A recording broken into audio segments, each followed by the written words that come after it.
Gospod Čepec, dober večer. Dober večer. Če izhajamo iz ugotovitev parlamentarne preiskovalne komisije, videli smo v tokovih javnega denarja, vidijo klientelizem, konflikt interesov in prelivanje državnega denarja v družinski krog takratnega premierja Janše.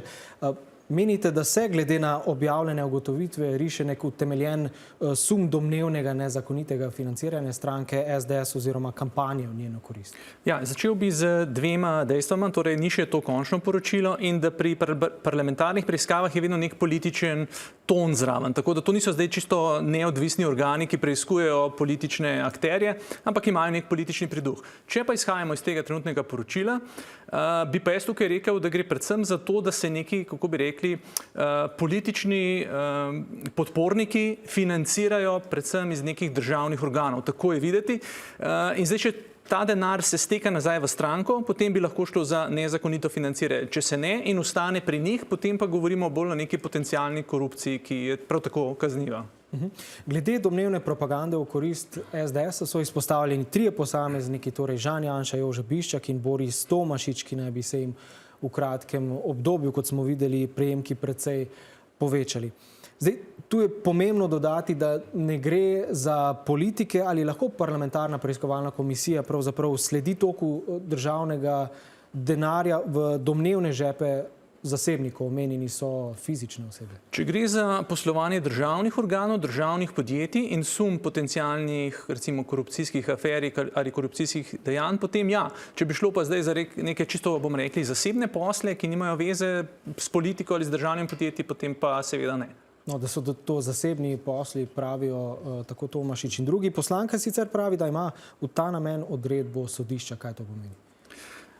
Očitno je sodišče njeno zahtevo preučilo, ne vem točno, kaj je v tej zahtevi bilo, ampak je odobrilo, da lahko potem, kako bi rekli, razširi pooblastila te svoje parlamentarne preiskave in mogoče preiskuje potem tudi neke te zasebna podjetja glede nekih, kako bi rekli, vprašanj, ki morda ne bi bila dopustna, pa je zdaj sodišče v tem primeru to dopustilo. Torej, če ima to zeleno luč, načeloma ima dovoljenje, da lahko gleda tudi. Tako je, ne morem pa komentirati, kaj točno je sodišče dovolilo.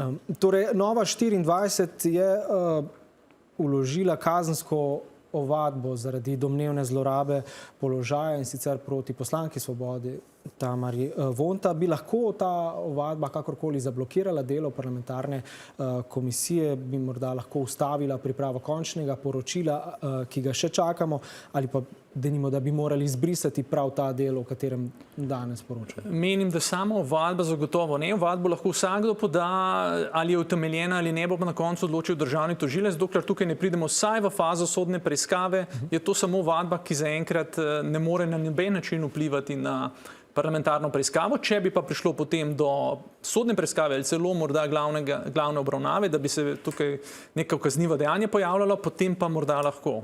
Pa bi se morda potem naknadno brisalo neke dele. Videli smo tudi odziv gospoda Biščaka, ki pravi, da lahko pričakujejo tožbo tudi vsi, ki bodo poročilo, ki se nanaša na zasebnike, povzemali. Kako to komentirate? Ja, zdaj to je nek pritisk na, mogoče tudi na tiste, ki bodo to zdaj komentirali, razglasili.